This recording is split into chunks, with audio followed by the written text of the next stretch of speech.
Bingelelwe ngani zakwethu, phinde futhi-ke nginamukele kuyona i-channel ehamba phambili. Mina lami igama nguveza Nkuntuthu Khumalo, elasibona amagumede. Ngizophinde ngicela ngana wethu ukuthi uma ngabe usemusha kuleli khasi, ngicela enze okufanele ukuthi uyasubscribe, ungakhohlwa ukukhomenta nokulike nokushare, okuyikhona okukhulu kunakho konke. Wengane zakwethu ngenile amazwi enduduzo laphana kulandela ukudlula emhlabeni owayengumongameli waseBotswana Festus Mogae, ngenile amazwi enduduzo emndenini wakhe njengoba-ke edlule emhlabeni exine ukugula. Udlule seneminyaka engu-86, engathi-ke umphefumulo wakhe ungalala ngokuthula. Ngane zakwethu-ke lona daba oluhamba phambili laphana-ke ukudlula emhlabeni wayengumongameli waseBotswana laphana kokubikwa ukuba ugule isikhathi eside laphana kufa kwasekugcina kumenela. Ngaza ukuthi engathi umphefumulo wakhe ungalala ngokuthula, ungalala ngokuphumula laphana-ke ngane zakwethu. Mhlawumbe kuthini kwakho uPaula kudlule-ke namazwi okududuza kwa-comment section-ke ngizwe ukuthi-ke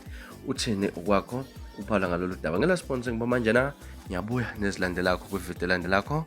Okwakho ukusubscribe niziphathe kahle, nibe nosuku olumnandi. Ngithanda khona.